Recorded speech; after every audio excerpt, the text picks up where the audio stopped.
we go. This is the 22nd of September, 2020.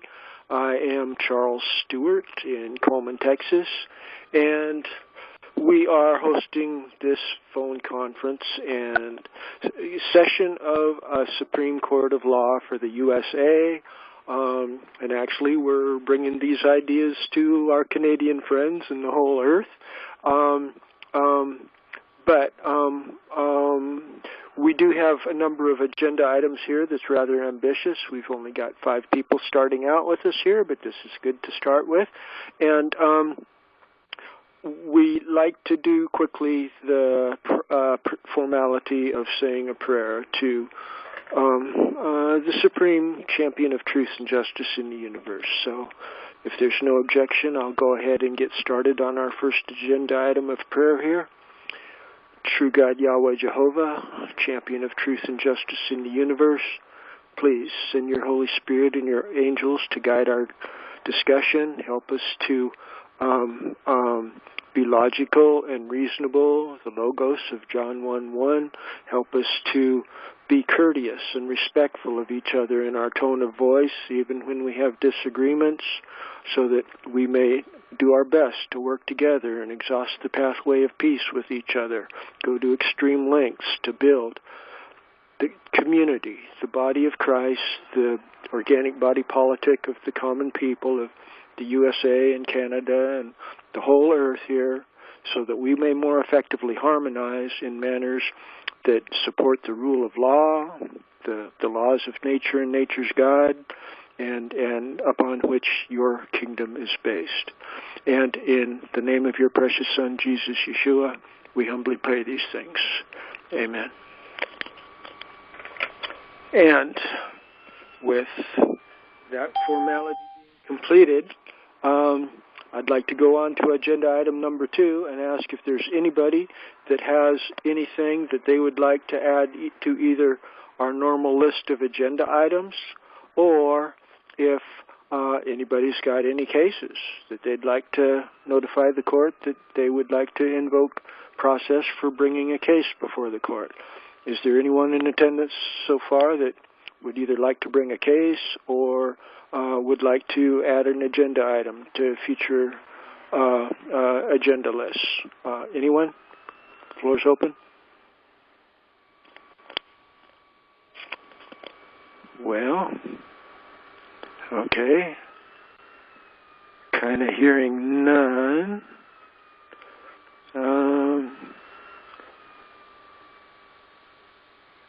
Agenda item 2.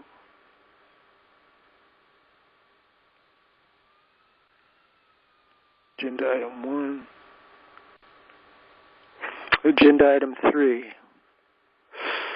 An overview of Organic Hierarchies USA.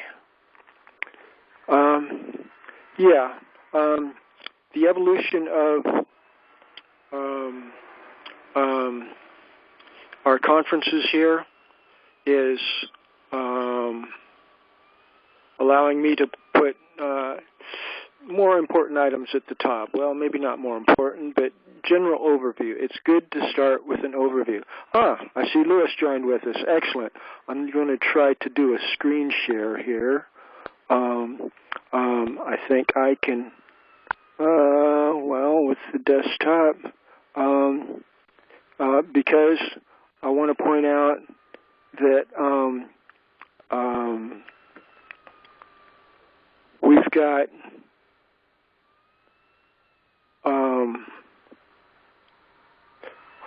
I'd like to review a document called Organic Hierarchies USA, and I don't know if you can see it here, but it's web linked in item number 3, and this document explains how people can have fully sovereign communities at the local level of just the biblical model and the Torah law and common law model tradition is 10 household communities at the local Charles, level. if I may? Yeah, please, Louis, go ahead, yes. We are seeing your screen, but only your desktop, not the document that you are attempting to draw our attention to. So what we're looking at is a black desktop with folders. So yeah, you might want to click the area so you can select those items to share again, and then share this particular document.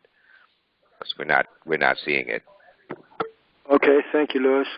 My computer is slow, and it seems frozen up right now. Okay, and you're saying this link is in agenda item, what was it, 3? Yes, the second one. All right.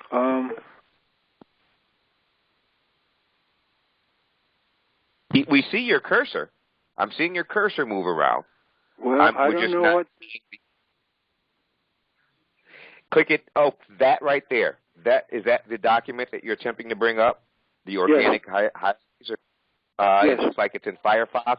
When you hovered over it at the bottom, we are able to see the thumbnail, but we're not able to see you bring it up. Maybe I don't know what to tell you there. I'm not looking at the. Well, a lot of it's mostly for my reference. Others maybe can bring it up through the web link if they've got the invitation. It's the Organic Hierarchies document, and I'm sorry, we're dysfunctional. I'm dysfunctional in the technology end of this, but I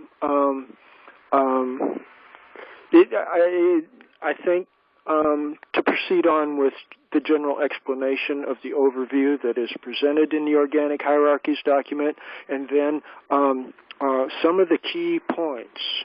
This document provides a foundation with a number of key points, each of which can be explored more fully as the discussion goes along and the other agenda items are reviewed. They all fit under this Organic Hierarchies document, because people constantly labor under the proposition that well, the national government has to tell us what to do. The national government's in control. No.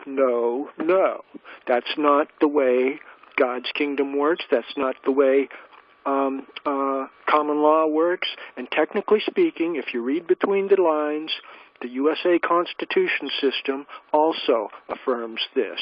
You got to plow through all the Roman Empire municipal gobbledygook to get down to the common law principles embodied in the Constitution, but it's there if you can filter through it. And I think our Canadian friends are in a similar position where the empowerment's really there if you know where to look for it. People just don't seem to comprehend that once the whole scheme of the biblical Torah law model and the common law model is to allow the smaller communities, the political subdivisions of the larger communities, to have constitutional convention authority. Authority to modify the fundamental law anytime they can develop a consensus around that modification from their constituent stakeholders in the governing body of the level of government in question. And those individual townships, when they elect their town constable by consensus, then the town constables come together to provide the precinct level of governing, and everything higher is dependent upon what happens at the lower levels. And so it's truly an organic association of sovereigns. It's a confederation of sovereign communities that have authority to administer force, to issue warrants.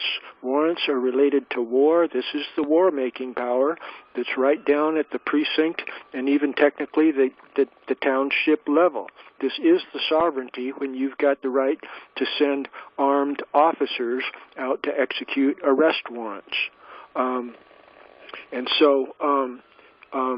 this is an extremely powerful and fundamental proposition that I know that when we get into deeper discussion and stuff, probably 60, 70, 80% of the people listening to us, they don't really comprehend how this system really seriously empowers us at the grassroots level.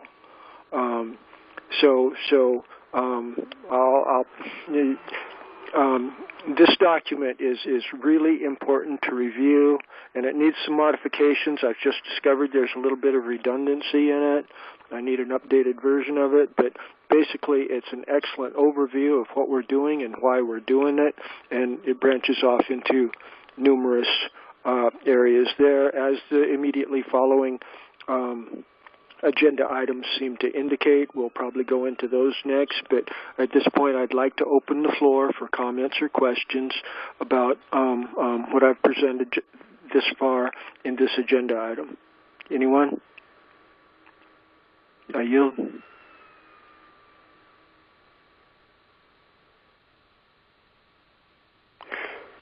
Hearing none. Something's really goofy with my computer here. I'm going to try to close Firefox. And, well, I don't think it's... Yeah, I better close Firefox.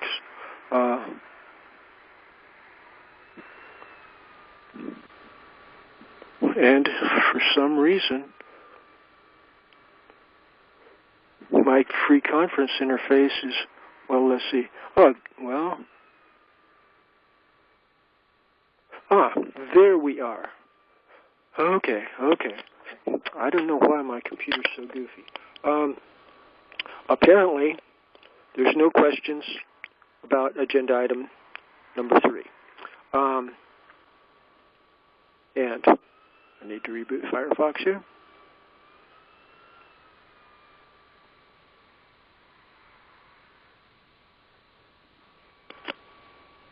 And that goes to agenda item number 4. Can anybody tell me what agenda item number 4 is? I hate being all goofy like this. It's probably the USA. Agenda item 4 was reading from the agenda, again related to similar grassroots social organizing concerns from our Canadian friends. We here discuss concerns for organizing locally, townships, precincts, and counties, and empowering grassroots activists, as explained in extensive detail in the last 2 documents presented through the web links here. So there are 2 links. One appears to be to the document Organizing Township Precincts and Starting Townships, the PDF. Mm-hmm. And the next is the Treason Remedy PDF. Yes. I think, as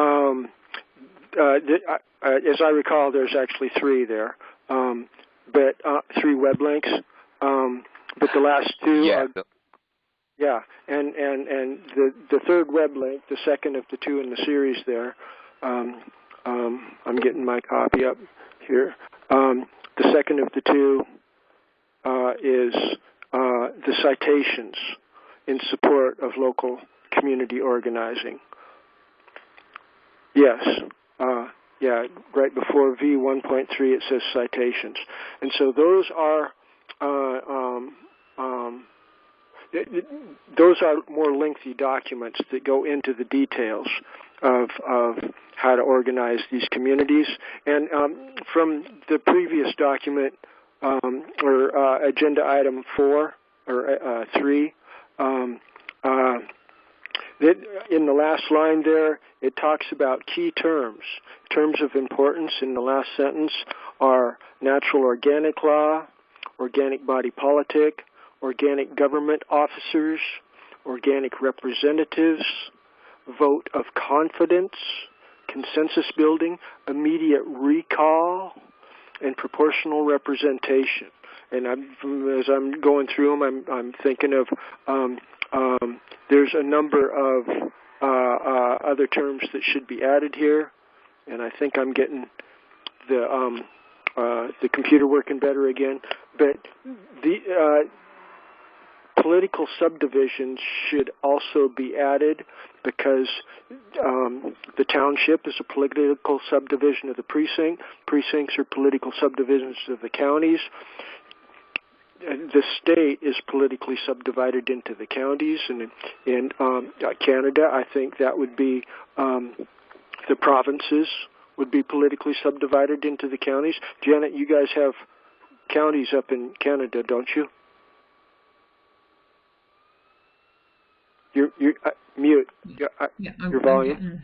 Yeah, we have municipalities. We call them municipalities, and then we go into regions, and then we go into provinces. And you don't have counties? I don't think we do. I'm sorry, I don't even know that, because, like I said, I'm not even a political person. But as far as I know, we have municipalities. Okay, well, municipalities is the Roman Empire model of government. Okay. That in the States here, that is cities. Cities are always municipalities. And technically speaking, the form of provisional government that we're getting for our counties is also municipal. They're not doing the common law model. They're doing the Roman Empire model. And that and technically speaking, if you read closely, our states are supposed to be common law government entities also, and so is our national government. But guess what? The Roman Empire conspirators have supplanted our common law ideals with their Roman Empire top-down authoritarian model of government, largely because we, the people, have not got together and created our own bodies, our own governmental bodies in compliance with common law, which could thereunder and would have lawful authority thereunder to dissolve the municipal model of state and national governments and move into the vacuum of truly lawful government like what we are presently laboring under. Anyway, there's a whole lot there. And I thought I heard one of the other fellows saying that there is some kind of counties in Canada there, but I certainly don't know for sure, and I guess we'll just find that out when we get more people. You're muted there, Janet.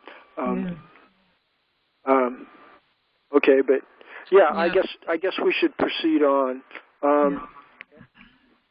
And again, thank you, Louis, for helping me to navigate. I'm not going to try the screen sharing again because that just kind of goofed us up. And is it working? I think I've muted myself. Can you hear me? Yeah. Yes. Yeah, we can see everything now. You've got the screen sharing working perfectly. Oh, okay. Very good. Yeah, this was the organic hierarchies. If you can see what I'm doing here, this is your link to the organic hierarchies document.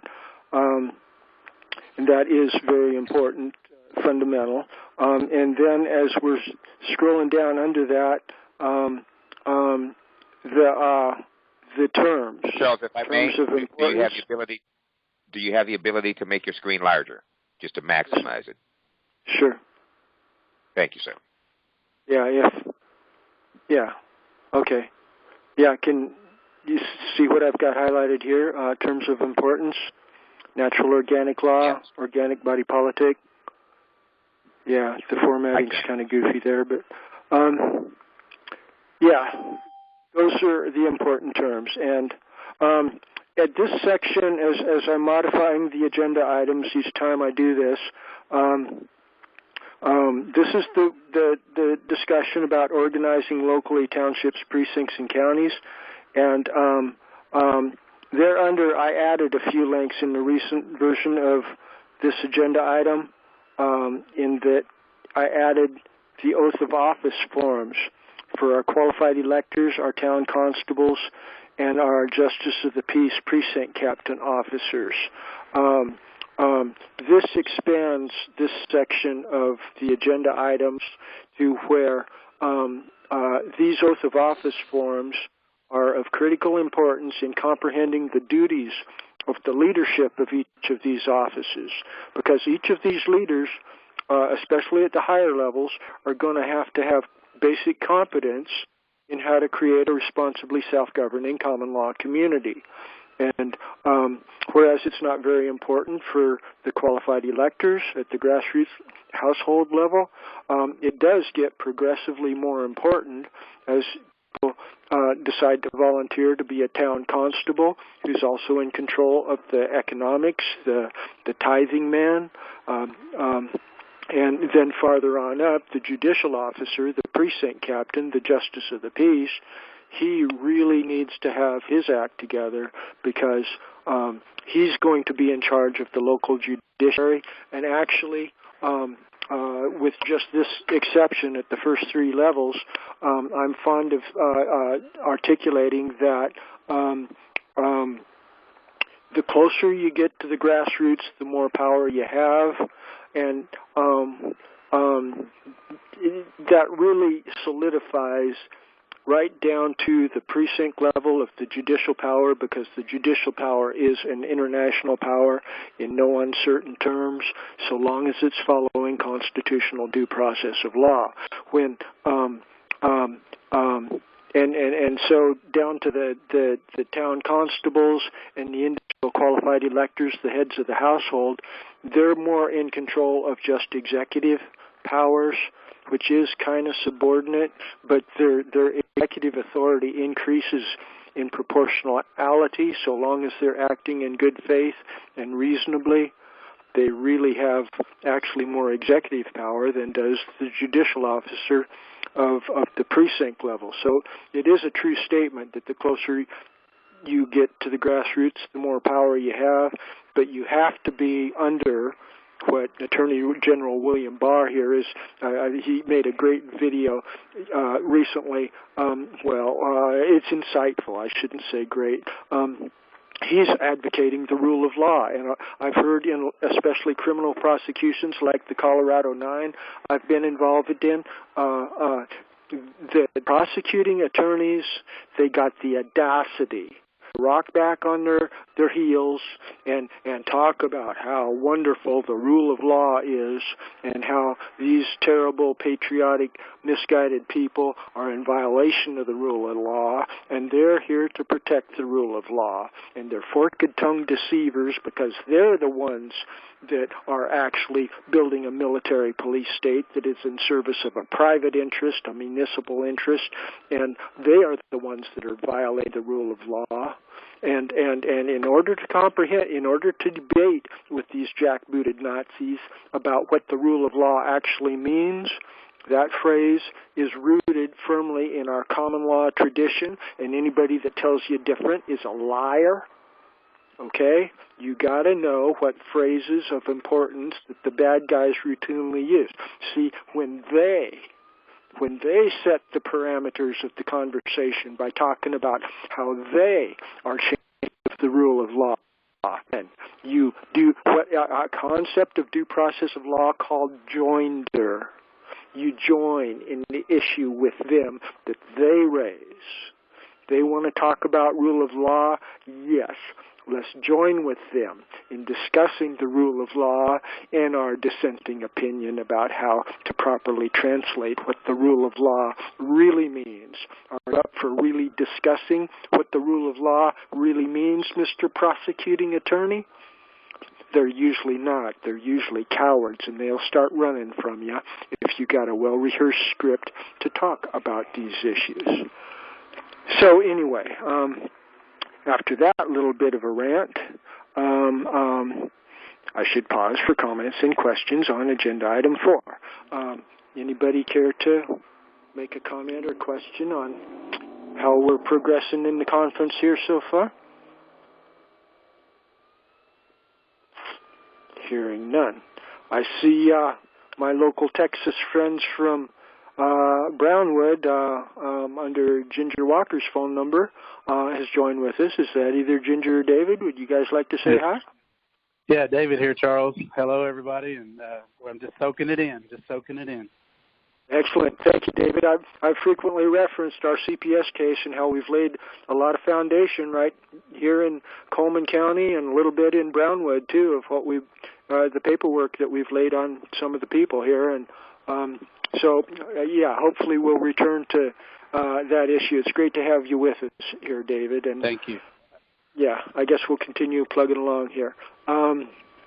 Again, agenda item 4. Anybody have any comments or questions on some of the bold and confrontational propositions that I'm floating here? Anybody? Hearing none. Okay, I think I've got kind of a series here of agenda item 5. I think is probably related to agenda item 4. There's agenda item 5. I guess agenda item 5 does shift gears a little bit. Agenda item 5 is no longer discussing on the solution to the problem. Agenda item 5 is throwing down the gauntlet, talking about the problem. And we need both. It's the yin-yang and balance. We're trying to address the source of the evil on this earth. And this is a constructive notice of treason document that I'm encouraging everybody in our conferences to send out to any public servants that you would be concerned about getting accountability with. Because along with the citations in support document, that's a really important document too. Because what we're talking about here is boldly unfashionable. It's advocating that the present system of government is quite unlawful, and it's oppressive, and it's tyrannical, and it's being used. It's being used in perverted manners that are beyond the scope of the original constitutional, state and national constitutional charters. And they're under parasite. It's created an environment in which social parasites are feeding off of the organic lifeblood, economic and literal, of our common people. It's nothing less than a conspiracy to go to war against our common people, to treat us all as items in commerce under municipal bondage, municipal bonds, and they're under its dehumanizing. It does not respect our constitutionally guaranteed rights. In fact, our constitutionally guaranteed rights are actually problematic for them, and most of the public servants therein know this, and so they routinely ignore our constitutionally guaranteed rights unless we make a big ugly stink, and then we're accused of being the source of the problem. So, in efforts to streamline the instances when we become frustrated with disrespect for our constitutionally guaranteed rights, it's really good to just put it all in a document. Put it in a document and hand it to them and say, have a nice day, and then tell them that you will be expecting to talk with them about the contents of that document next time you come in to visit them in their office. And that puts you off to a real nice, friendly start, and you can send them out by email or postal mail, not even making a personal appearance. But either way, you're laying a foundation through the very, very friendly and non-confrontational process of just leaving paper documents with them, or sending them to them in the postal mail, or sending them to them by email. That in and of itself is not causing any inflammatory confrontations. They've got, and then you give them enough time to talk to their legal counsel about it, and then you come back in maybe at least a week, 10 days, 2 weeks, something like that, and you open the discussion in, again, a nice and friendly manner about whether or not they've got any constructive criticism about the document that you've previously delivered to them. And at that point, either they will agree that you've got a real strong case and that we need some powerful changes in the directions that we're advocating, or else they will maybe kind of be a little bit hesitant and voice some concerns, which is also a positive development, because we can talk to people that just got some concerns. Maybe they don't really comprehend some of the more complex parts of the document. We can deal with that. And the other people that are entrenched in the Roman Empire slave trading model of government, they're going to confront you. They're going to resist you. But at this point, they have been fully informed. Okay? You just delivered the document along with the second document showing all the citations that show that these words are true, and they are refusing to recognize any merit to what we're saying, and that means they are part of the treasonous conspiracy that's described in the header of the main document there. And so it simplifies everything. At that point, until you get enough people involved, you're just going to have to allow them to have their way in that public office. But once we get enough people involved and taken back the local community or whatever jurisdiction you're talking about, then the chick will come home to roost in regard to their entrenching in the evil of the present system of government that we face. So that's the confrontation document. That's the notice of treason document. That's where the big issues come into play. So I'd like to again pause and ask if there's any questions, comments, constructive criticisms about this item in our agenda. Anyone here?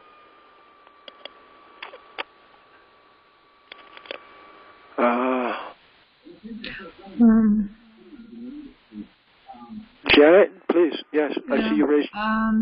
Yeah, we did a similar strategy. I didn't really know the background of all of this, but we had an election here, which is atrocious.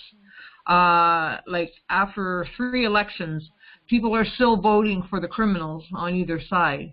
It's just unbelievable. And so what we did was during the election, we passed out letters basically saying, like, you know, we have no constitution, we have birth certificate fraud, you're all part of it, and if you're unaware of that, then you're not really shouldn't be governing anybody, because we, the people, we know all about that. And what are you doing? So we did send it out, and we signed our first name. We put it in their first name, and we handed it to them. We didn't mail it because in the election, their secretaries take stuff, and then they just throw them out. So a group of us, it's kind of a strategy. I used to write for Amnesty International, and it really works with volume. Like if you can have a lot of volume around an issue, like say if an MLA is getting 200 letters, it will probably have an effect. But like 2 or 3 letters, they just look at us like, what is this all about? And they just laugh. Yeah. They don't even take it seriously. And I say, what are you doing governing us if you're not aware of these problems? So either they are aware and they're not telling the truth, or they really are dumb as a box of hammers. I gotta say. Anyway. Yeah. And for those that have arrived late, pardon me? We didn't call it treason. We just said, please step down because you're interfering with we the people governing ourselves. And we called it a notice of liability, and that we will keep track of their name, and we will be making a claim against them as harming the people. So I like to focus on the issue that in order to bring force to remove them from offices that they are abusing, you basically need a criminal complaint before you can have somebody come in there and physically remove them from the office. So I would be suggesting, and for people that arrive late here, you're up there in Canada, New Brunswick, I believe, Nova Scotia area, on the east side. So you've got similar problems, but they're a little bit different. But I know in our communities there's a lot of people that like to do the commercial and administrative claim process, but through that type of a process, that can't give peace officers authority to use force to remove people, corrupted individuals, from public offices. In order to do that, you basically need a criminal complaint, I do believe. And the stage is set nicely for that through the quo warranto criminal complaint process that I've developed in other areas. And I see David Scheid from Michigan joined with us. Again, good to see you here, David. And comments, questions, anybody? Thank you. David, yeah. I might comments, only questions, add, anybody? I might only add that with regard to a criminal complaint is that I have filed criminal complaints with prosecutors at the local level, police at the local level, the state attorney general, the U.S. attorney in our district of the state, and with the U.S. attorney general and, you know, everybody else that I can think of and the horse that they are riding, as well as the courts at the state level and at the federal level on up to the Sixth Circuit. And what I have come back with is their so-called rulings that, well, with regard to the executive branch and the prosecutors, I end up with absolutely nothing. It's just like dropping it into a deep, dark hole. But with regard to the courts at the state level and at the federal level, they have provided me with rulings, you know, case laws, they call it, which some people like to refer to as the common law, which I know is not. But they have provided these rulings that basically say that we, the people, the ordinary so-called citizen, has no interest whatsoever in the prosecution or non-prosecution of another individual. In addition to that, these same types of rulings that I've gotten back also claim that we have no say-so over whether or not we get access to grand juries of we the people. And so I wanted to say I've got plenty of evidence of this treason that is going on. I yield. Thank you, David. Janet, go ahead. Unmute yourself, Janet. Yeah. One of our strategies, and maybe, you know, you need to set me straight here, remembering that we have no constitution. So there is no government that is legal in our country. Never has been. We have no constitution. A lot of us are building our constitution. These people are ruling over us illegally and fraudulently, and many of them know it. So for us, some of us, I mean, we're looking at it like, why do we even pay attention to them? We're kind of doing the midwich cuckoo thing, which is, you know, this bird goes into somebody else's nest and pushes out the original bird. And so we're not really spending our energy fighting this current, whatever you want to call it, administration, which is fake. We're not really spending our time fighting them. What we're doing is we are developing like a parallel world. And I don't know if that is sensible at all, but that seems to be what we're doing. Because, quite frankly, none of us wants to spend money or energy on these flakes. They're doing what they're doing. They have no intention. If you look at our Prime Minister, sorry to say, he has no intention of, he knows what even the law is. He has no intention of following the law. So why would we follow what they're doing? Why would we care what their process is? So what we're trying to do is build a parallel world, and perhaps it's not going to work, or perhaps it's illegal or whatever, but to us that it just seems a waste of time trying to, all we're thinking about when we say a claim, we're talking like a financial claim. We're not trying to remove them from office. We're not trying to take them to jail. We're just going to ignore them. And I don't know if that's crazy or whatever, but that's been sort of our strategy. I yield. If I may, I do not at all disagree with you, ma'am. I do agree with you about the claims. I agree with you about the behaviors. What I have some trouble with is in my own thought process of trying to deal with this and how would other Americans see me as a nutcake or somebody who's speaking the truth if I were to say, stand on a rooftop or a mountaintop and scream as loud as I can to everybody that we have no Constitution. When here we are at election time and we've got all these clowns that are swearing an oath, raising their hand, placing the other hand on the Bible and all this other kind of stuff, and putting on this show, swearing their oath to the Constitution with the adjoining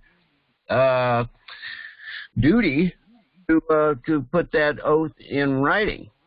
And so my question is that if we really don't have a Constitution and we really want to make our point about that, then why is it when we don't organize ourselves together and all go together to conduct a citizen's arrest on somebody who is putting on this show and making it appear as fraud to the public that we actually have a Constitution when we don't? So either we stop talking about it and actually put our foot forward and do something about it, or we don't. I yield. May I? Thank you, David. I see Janet is showing us a document there that I can't quite see. Janet, can you tell us about the document?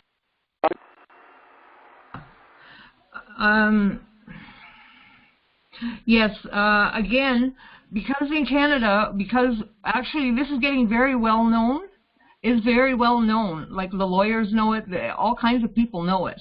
And so we have a poster out. It said, wanted, reward offered, $30,000 if you can produce official Federation papers for Canada. So this has been out for years. So the Canadian public, a lot of us are very well informed about this, and so are the politicians and so on. So we're already at that point where I think the fraud has already been established publicly. It's just a matter of some people are saying, well, let's fight them.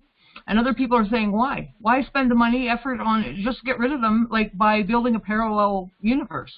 And we don't see that as crazy. We see that as just practical. I don't feel like spending $200 every time we have to take somebody to court. Why would I? I don't care what they're doing. Eventually, we all know that they're a fraud. Nobody can produce any papers. And we take this to the people, and they're, oh, yeah, we know that. They're not even shocked by it anymore. So that's a pretty big thing. And the other thing is about the birth certificate fraud, right? So we have them over a barrel. If we want to do treason, I mean, but to me, that's just a whole lot of effort when really we need to get busy with what are the issues that the people need. Like we need to organize ourselves as far as, all of the issues that you need in government, right? Or so that it's sort of like it's one or the other. Are we going to take our time fighting these people, or are we going to just ignore them? Like, I don't know. To me, that's something I learned at school. Like, I don't hang out with people that are, they're obviously they know what they're doing. It isn't even legal. Like, it isn't even a legal battle. It's a matter of insanity. I think we're up against insanity, and I'm sorry to say, but, like, how do you treat insane people? You kind of get them some help, but I don't spend all my time trying to prosecute them or, change them in any way. I just get out of my way and we'll run what we have to run. And I think that for us may be the only strategy, because it's going to just take way too much time. And I don't know if we have a whole lot of time. Anyway, again, sorry, I'm not a political person. I'm just a regular person. That's how I got involved in this. And a lot of us know this already. We already know what they've done. And we just want them out of the way. We have no interest in punishing them. We won't acknowledge them. And that's it. Mike, would you mind if I just made one final comment before you come in? Sure. No problem. Thank you so much. Well, I would only say that with regard to not paying attention to them, that would include opening up your pocketbook and paying taxes to them as well.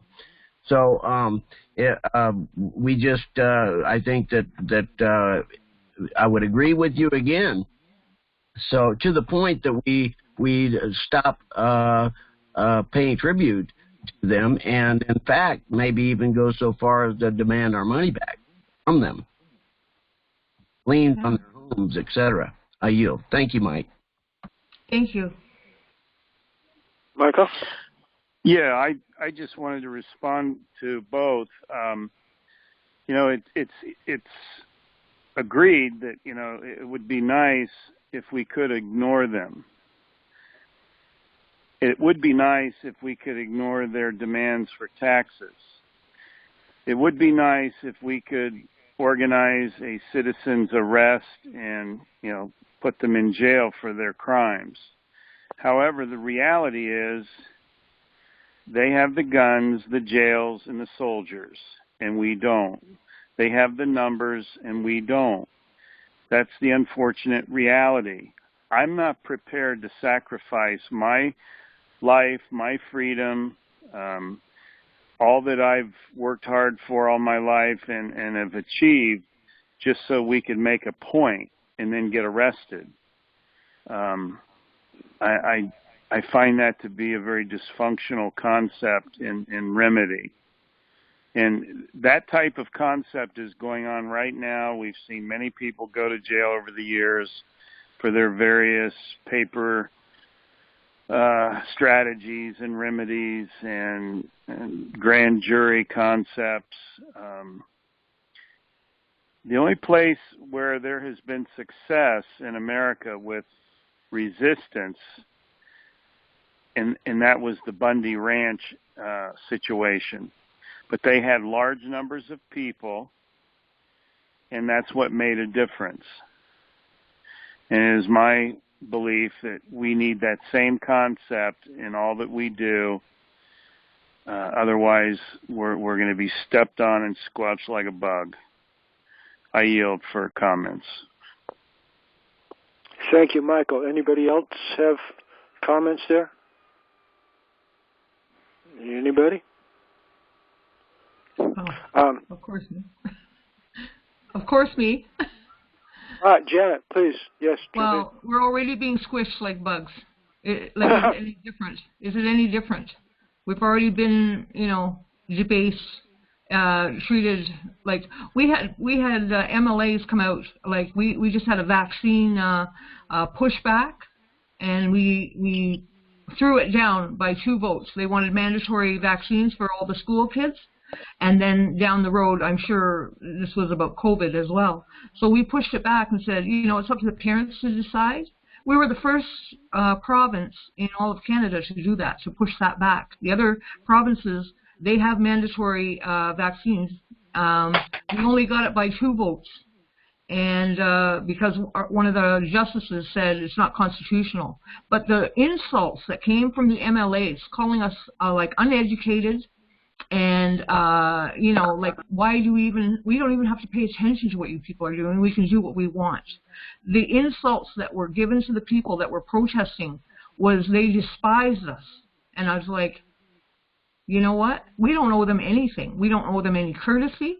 I don't believe in violence. I really don't. But I'm just saying, like, if we're going to be sovereigns, we need to start acting like it, which is like you know what? You people are nuts. We're walking away. We don't need you. You're not necessary. And we don't pay taxes. A lot of us do not pay taxes. And it's like they said, in Canada, there's only 37 million of us. If like 2 million of us don't pay taxes, this whole country will fall apart. The other thing is, there are more people than there are in government, at least in our country. We have way more people than government. So the number thing doesn't work. It's like we really, if we have enforcement, which right now some of us are getting very good sheriffs, and because of some of the police, and they're just going, this is not right. We should not be harming the people like this. They did not sign up for this. So some of them do have a conscience, and they are signing up. So it's like... May I respond? Yeah. Yeah. Okay, anyway. Yeah, thank you. You say we're being already squished like bugs. I would beg to differ. I'm free. I have nobody on my neck physically. I can come and go as I choose. I can be very critical of the government. I can organize, demand redress, and I remain free. If I take up your idea of not paying tax, advocating not paying tax, make a citizen's arrest, in some cases, you could probably get away with the citizen's arrest. It has, been achieved, and up to this day, there are continuing to be occasional citizen's arrests. We had one recently down here in Florida. A guy walked in a restaurant and became very acted like a nut and was crazy. He was tackled. He was arrested by citizens. That's a rare example, though, and you would have wide public support for doing so.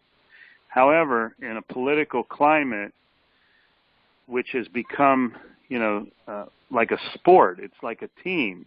If you're a Republican, that's your team. If you're a Democrat, that's your team. I can see it happening where either one of the teams gets arrested by a group of citizens and their team comes to the rescue. On TV and in the media. So it would be a big fiasco, and it would fail unless there was some clear, outright violation. For example, let's say a deputy shoots somebody in cold blood, and we make a citizen's arrest. That could go over. That could succeed, but that would be a very rare situation.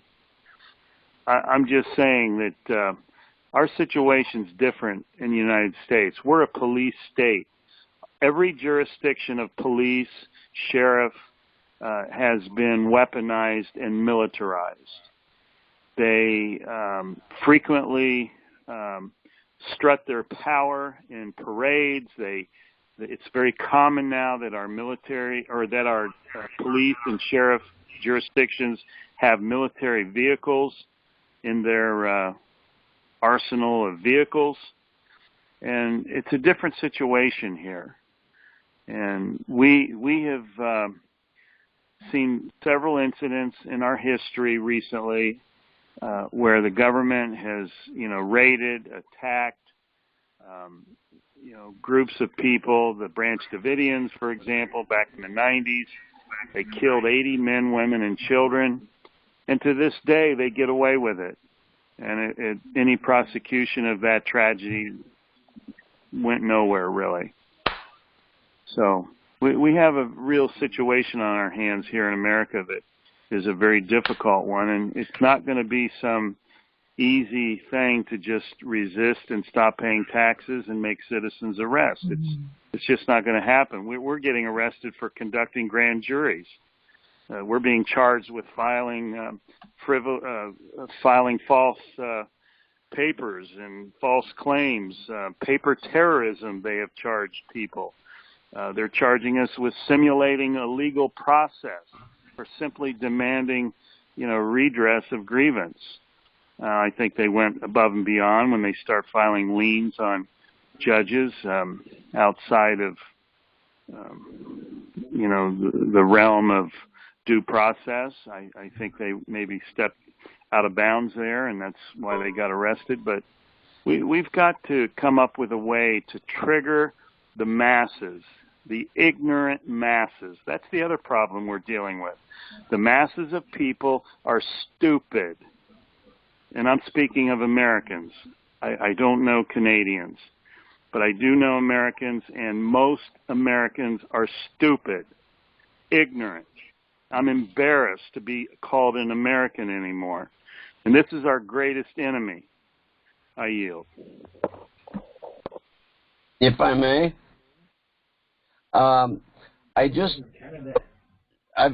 Mike, I think this is probably about the 5th or 6th conference meeting that I've shared with you, and I've frequently heard you say what we shouldn't be doing. I just heard you say about what we should be doing is educating the masses.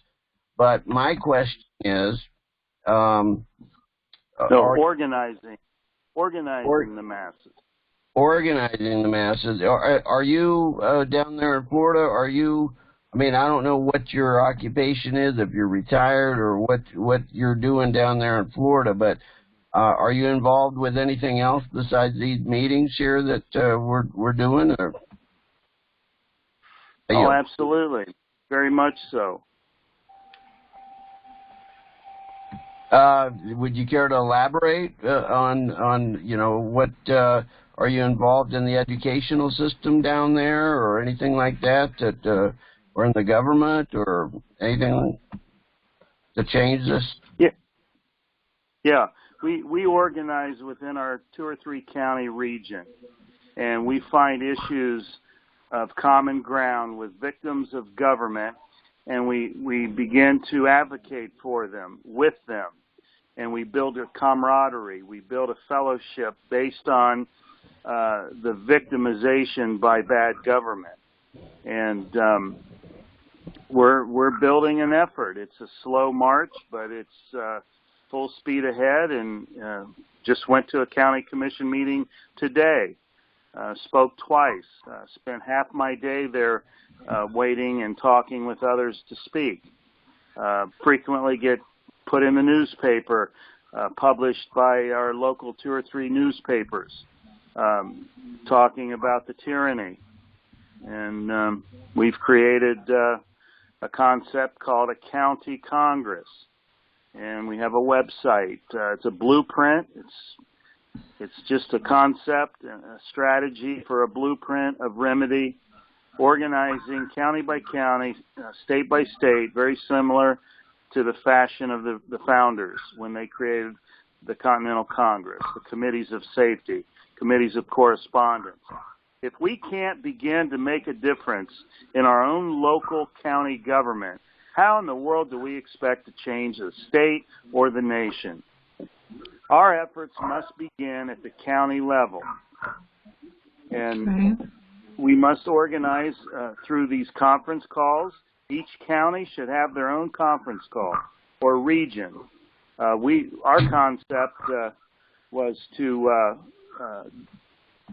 basically organize around the county and get with adjacent counties, 2 or 3 counties that are adjacent, and build a network and do it based on tyranny that is taking place. And I think we're missing a huge opportunity with what's going on in the Black Lives Matter, the resistance that's being met there. We really need to reach out with these people, reach out to them and find common ground, because there is much common ground with those on the left in the Democratic and minority communities. If we could just put aside our egos, our petty agendas in some areas, and unite on common threats, the greatest Janet, would you mind threat. if I respond to that? I yield. Well, and I was just going to say, if you're referring to these people as crime victims of government, I just might let you know that back in the 1980s, when I moved out to California from Texas to with these ambitions to get in the film industry, I got tied in with Doris Tate, who was the mother of the Manson murdered actress Sharon Tate, and I got onto her founding board of the Coalition on Victims' Equal Rights. And that national organization had the work that they did ended up getting legislation in virtually all the states of the United States of crime victims' rights. And it seems like they have no problem in legislating something that gives the people the rights to go after other of our people, to make sure that they stay in jail, that they're prosecuted, and and that crime victims actually have rights with regard to the people, other people that are going to jail or being prosecuted. But they will not do anything with crime victims of government crimes. And so I think that there needs to be some focus on what you just got through saying with regard to government crime victims, as to how we can compel the government to turn introspectively to look at itself as a perpetrator, a potential perpetrator, and us as victims of government crimes. I yield.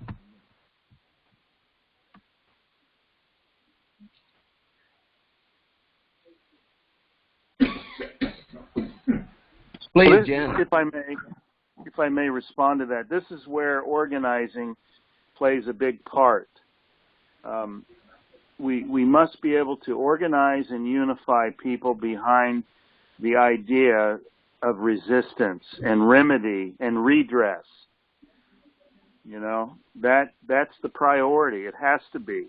If we can't get people to come and listen and organize, then what are we doing? We might as well just quit and go home and wait for the tyranny to pound on our door. It really is just that simple. It's like any other organization. The union, for example, they organize, and that's how they get their voice. You might not agree with their voice and what it says and what it does, but there's a particular vocation in America, the truck driver. You have two classes of truck driver, union and non-union. The union truck driver makes double and triple what a non-union truck driver makes. And that's because they leveraged their power, they unified, and they organized. And they have achieved a voice that is being heard. And it is causing a difference to be made. I'm not a big union advocate, but I do believe in the right to have a union. And I know a lot of people that grew up in union families where I'm from in Ohio, and they lived a good middle-class life because their father was a unionized worker, whether it be a truck driver, sheet metal worker, auto factory worker, whatever. But the fact is, organizing gets results. I yield.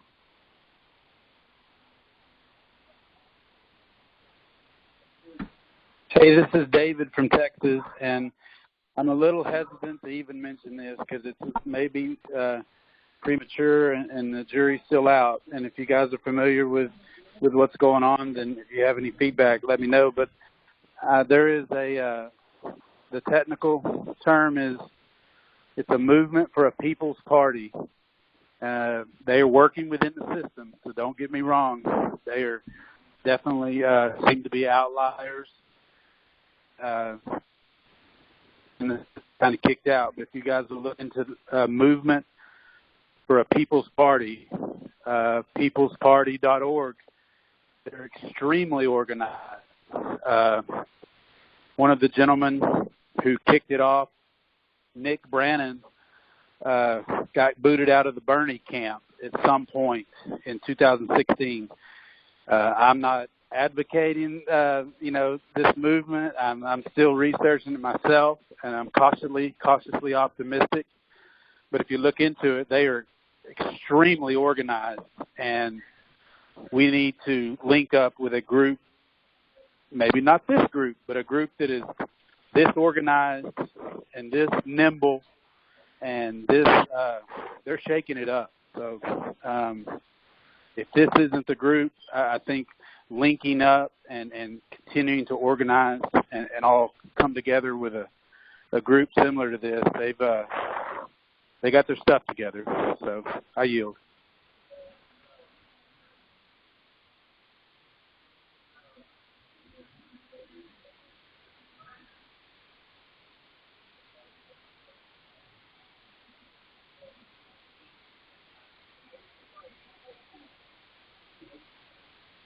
Yeah. Janet, please. Okay, thank you. I just wanted to respond to what Mike said. Mostly I agree with what he's talking about, is that how this gets done is at the local level. It's definitely, that's where the power we're talking about in the agenda, but we can see it. It's in our face, and we can see the effect that we have. We just had an incident where there was another thing I wanted to say about what Mike was saying is, I thought that too. When we were trying to get people to write the Constitution, it's like, oh my gosh, it's like pulling teeth. People are like, do I have to read a paragraph? Do I have to synthesize? Do I have to analyze that and write it? Oh my God. It's like, are you really interested in saving your country, your world, your family, whatever? That for them was just, they don't even see sometimes the value of Constitution. You're right, we're in a different space. We already see what happens to you folks and other countries. Our character is different from the French. The French is burning the city down. They're not having it.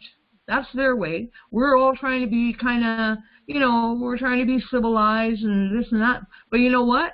How far can you push the people and you're going to get that? In Canada, I think we're kind of close. We're kind of getting close. If we don't get any response, if we don't see any results, I'm not sure what's going to happen there. That people are going to say, oh yeah, let's just write a constitution, let's just do this, and take these people to court. People are not going to continue. We've been going through this since March. For us, a lot of us have been shut down. The cities are shut down. I got people, they're only in the second stage where they can come out and shop and get gas. It's ridiculous. Our border is still closed. And we've only had 2 deaths in New Brunswick. 2 deaths. And they were both in their 80s.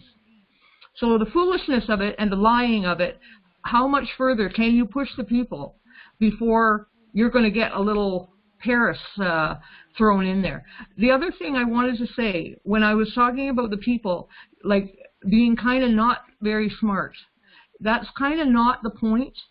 I had to learn that because I thought that was the point too. Education is important, but John Adams said, the Constitution makes absolutely no sense unless the people are moral and either religious or spiritual. And that is where, to me, I had to go there, because all the people have a moral compass. And it doesn't matter how smart they are, it is whether or not you can stick into that moral compass. Every person of every level of society, it's like, do they not know what's right and wrong? Like lying, stealing, hurting, harming people, that's what unites us, is that moral compass. And he said that about your Constitution. He said it makes absolutely no sense if the people are not moral and they're not either religious or spiritual. And you know what? I think that's what's wrong in Canada, because we don't have God in anything. At least you guys, I've always respected. You are a nation under God. You will say it out loud. And I think that is your saving grace to the world. And it's like, I am fighting for that for my little area, is to put God back into that. Because that's where the morality reaches everybody. It doesn't matter their education level. You'll find a lot of people will know what's right and wrong. stealing your property is not right. Nobody thinks that's okay. Now, they may not understand what are unalienable rights, and can you list like 14 of them, but you know, by gosh, people will jump all over what's wrong, like, you know, harming children, pedophilia. Oh yeah, you'll get a whole community going crazy over that. Right now we have in Nova Scotia, the UN has declared that they are going to expropriate 200 miles of coastland. So people that have like Christmas tree farms, they're going to take them, and if they don't comply, there's not to be any human activity. 200 miles off the coast, and if there is, the businesses, they're going to charge them $1 million. And what they will do, if they haven't paid the fine within the year, they will expropriate the land and take the fine out of their property. So the people came to me, because I'm one of the leaders for Nova Scotia and New Brunswick, and I said, there's a problem, that's in our face, and how are we going to react? So now they do have some sheriffs. They have organized themselves much better than we have. But I said to them, we can come together, as like you were saying something about maybe two like adjacent communities can come together, and they can say, I don't know if we have a militia. I said, let's go to the gun clubs and let's talk to them and say, is there a militia being formed? And we will stand with Nova Scotia because we're right beside them. And their population is about 1 million, and we're about 770,000. So together, if we have those people that will stand, you were talking about like a show, and just do not allow those people on your land, because that's the UN. They have no authority. Trudeau had no authority to give them authority to make that law, and so this is an excellent idea at the community level. We are responding to that problem. As issues are happening, we're responding as a community. Now it's like two communities coming together. So there was a lot, like what I liked about what Mike was saying. I believe that. Anyway, I yield. Thank you. Thank you, Janet. Comments, questions there, anybody? Well, I might ask a question of Charles, of how he sees trying to garner the attention and support of a group such as the People's Party that was mentioned there, you know, I was looking at their website and things, and they are 100,000 strong, they say. And all the things that Janet just got through saying is, you know, kind of their premise, their mission statement, and yet they are trying to work through the existing system with a political party, whereas we are trying to work in a concurrent but separate jurisdiction entirely in the common law. And these people don't comprehend that. They think that it's, you know, they're trying to work through the existing civil, municipal, you know, boot stomping. So please elaborate on that in your view. Thank you, David. That is a pivotal focus, the difference between the common law jurisdiction that is represented, the qualified electors are represented by peace officers. That the phrase peace officer is a phrase exclusive to the common law jurisdiction. The municipal police officers are identified in statute as peace officers, but it's a disingenuous statute because peace comes through common law. Peace cannot come through municipal law. Municipal law is not law. It's an oxymoron.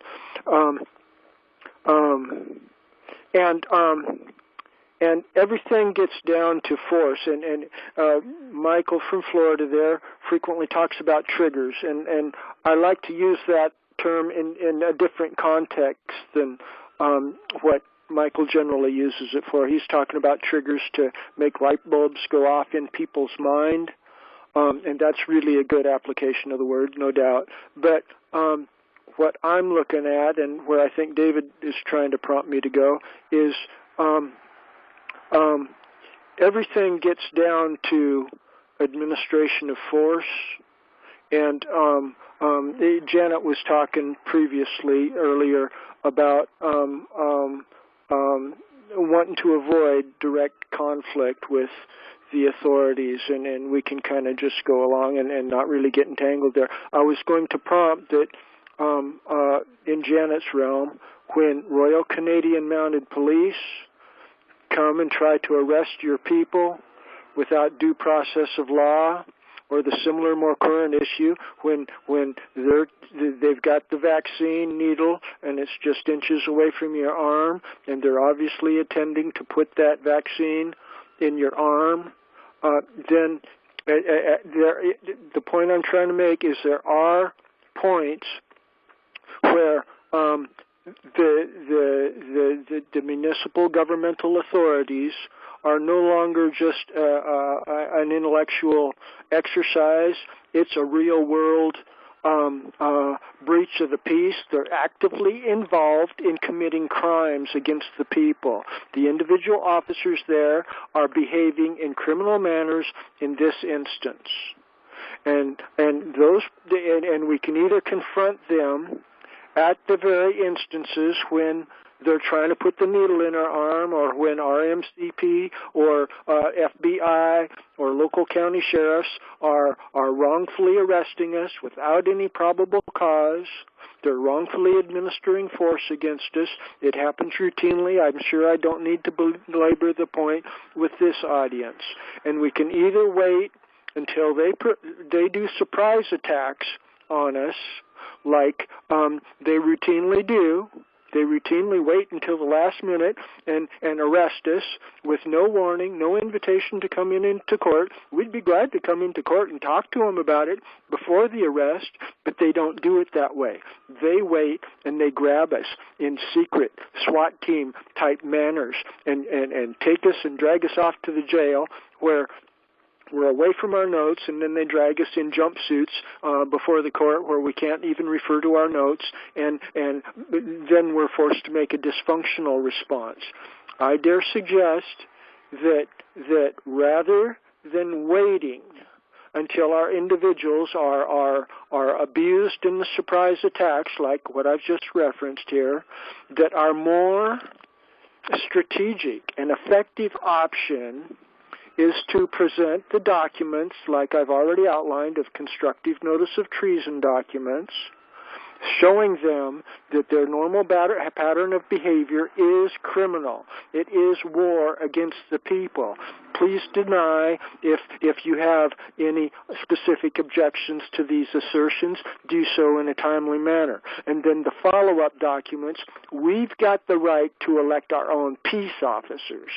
Our peace officers have the right to elect our own judicial officers. Our judicial officers have the right to form juries. Our juries have the right to try criminal accusations against your corrupted municipal officers, and thereunder to exercise whatever force is necessary in neutralizing the threat that's coming against our people in quick and efficient manners.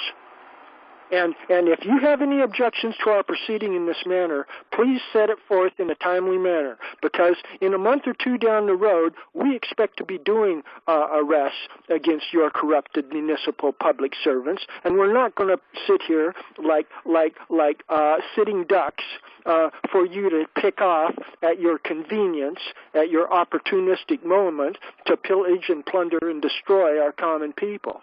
I see no other option then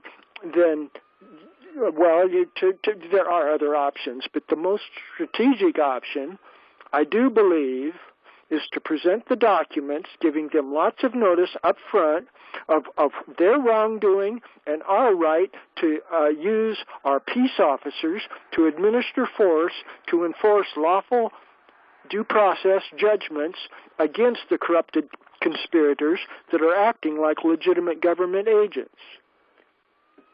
And so I should probably yield on that point, but I believe it's a fairly tight focus where our solution's at. Some of us are just having a little bit of difficulty comprehending how like an eyeball dilating, coming together in a consensus community manner, all of this should optimally come together. And I'm willing to be shown wrong, but that I'm wrong, but I do believe this is the most strategic process for confronting the devil worshippers that are destroying all of our nations on this earth. If I may? Yes, David. Yes. Well, then I would like, I mean, that sounds very reasonable and rational. I haven't heard anybody criticize your documents, Charles, so I might invite the question to Mike in Florida and to is it Dave in Texas? Yes. I might invite each of them to maybe address the possibility of going to the People's Party, pursuing the People's Party with other people possibly, and your documents, or some rendition of your document, because my only criticism is with all the capitalizations and, you know, all the standards that differences that I have with, you know, the way I write. And Mike's commissions and all the local organizations that he is surrounded by, to take those documents and to pursue that reasonable course of action and garnishing a lot of support with the people that I assume that are also rational. I yield. Thank you, David. Michael, anybody? David in Texas? Good. Go ahead, Mike. I was going to say, go ahead, David. All right, I'll take it. Yeah, I think here's,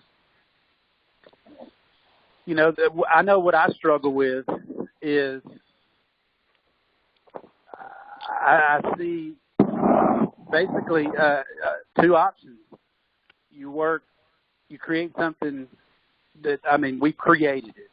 So when I say create, I mean to have it into the domain, out there. You create something that is, for lack of a better term, outside of the current system, or you get in the belly of the beast and you work within the system.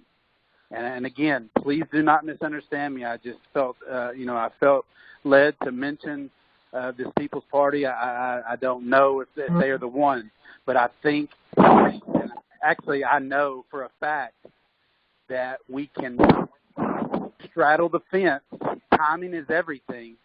And I feel in my gut that we can straddle the fence with one leg in the system, one leg out of the system, and they will come. The people, the true people, and let's just say that this is a group. This is a true movement for a People's Party, and you know, and the only thing that loses me is party. But there's nothing wrong with having some fun. So let's say that this is a group. When we bring them to our side at some point, and they will see it. They will see it. And so I guess what I'm trying to say is you work within the system to gain consensus, to gain relationship, and timing is everything. This could be a 5-year, this could be a 500-year. We do not know. But I just feel that this duality system, and this includes, on up into Canada, and this is a global thing.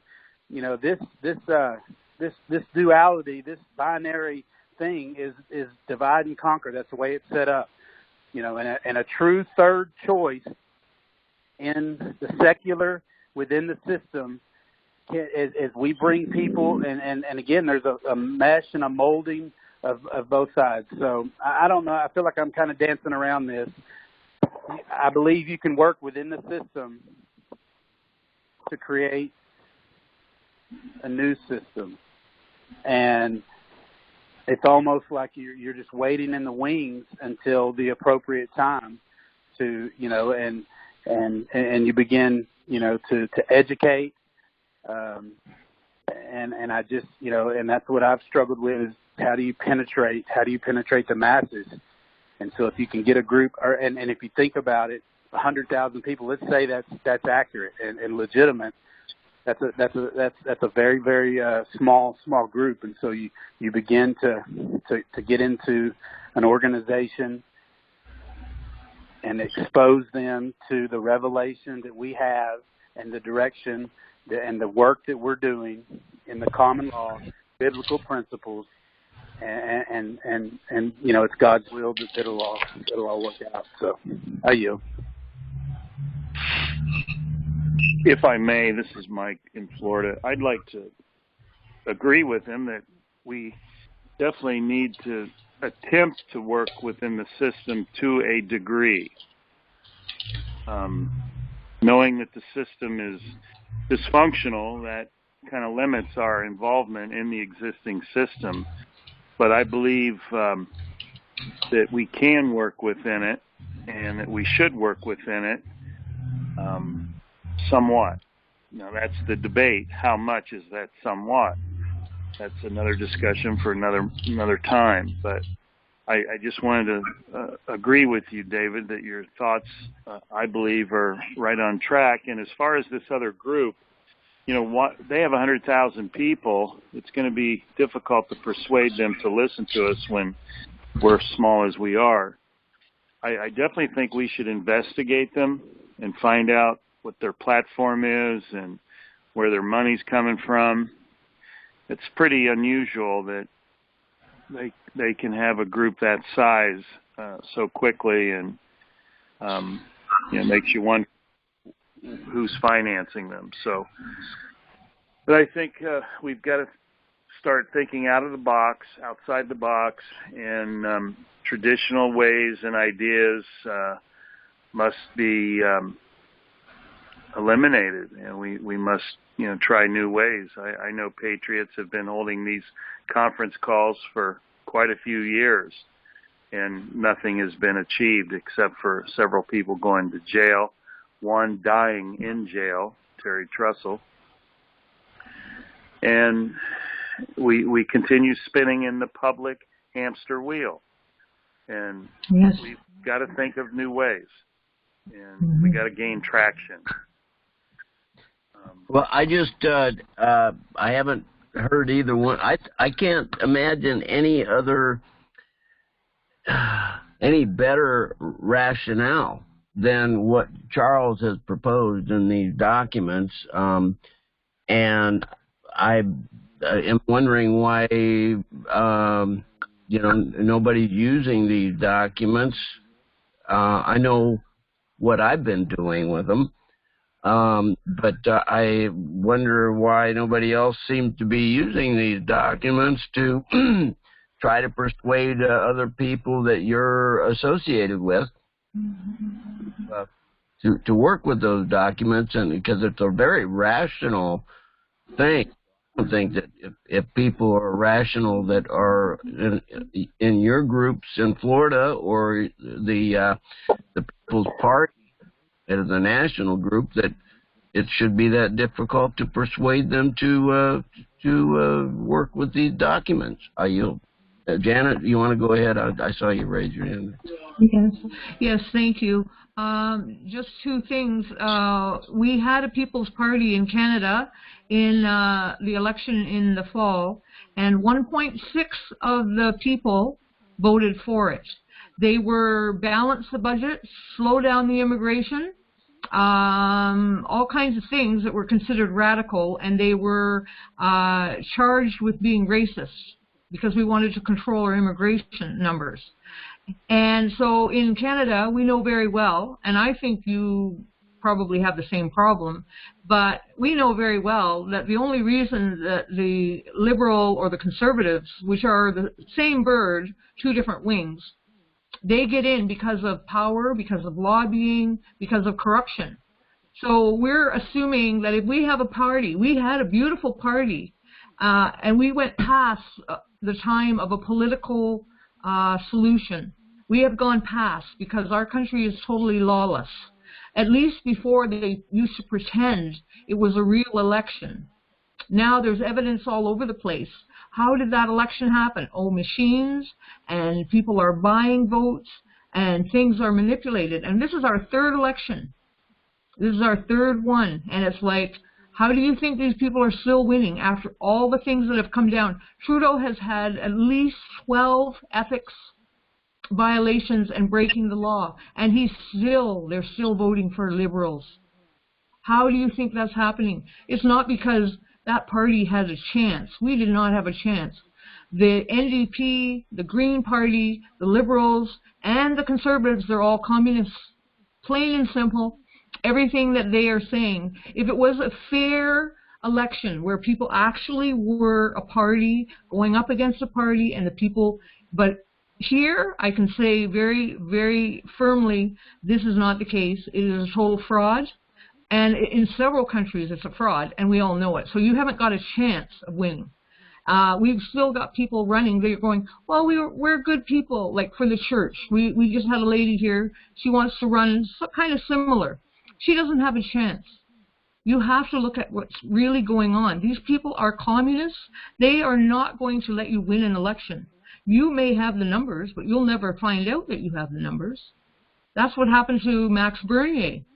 They made him out to be a racist, and he was our hope and salvation, that we would have had like a totally independent, right-sided party. And everything he said was very simple. Let's fix the budget, like fairness, respect, like transparency, all of those things. And the whole country turned against him. So it's like either the people are really bad or the government's really bad, or both. So I don't know which it was, because I tried to help this man run, and he has integrity, but he's in the system. He has an offshore account, all of those kinds of things. He works within the system. He's a lawyer. He was in the finances. He never changed anything in 18 years in government. So the whole system is rotten. That's how we see it here. Again, you guys, like we tried to work within the system. And the system is rotten. It's totally, and you have to see, these are like what Charles was saying, these people are criminals. They're not police. They are not RCMP. They are not lawyers. Like half of them right now, for us, they're pedophiles. And they've all been identified. So are they at any point going to give up the gravy train? Oh, no. And they will, we just had an election where two really nice people, they voted Aaron O'Toole in, and he just got COVID. Him and the Premier of Quebec just got COVID on the same day. Really? Yeah. So there's a whole lot going on behind the scenes politically.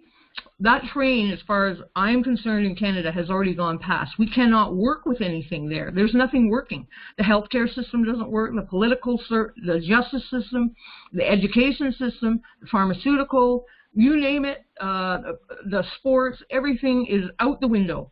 Nobody's following the law. So again, it could be different here, but we don't want to get to the point where you guys are. You're in slavery. Like, if you're willing to, okay, I'm willing to accept this, and I'll give away this. I guess we're at the point where we have a choice. We're not willing to give away anymore. They've already crossed our lines, and we're ready. I think we're ready, some of us, to push back. And I don't want violence. We have used the letters, because as I say, I use that in Amnesty International, calling out tyrants, and it is very effective. But you need thousands of letters. You don't need 10 letters. You need thousands of them. And that works.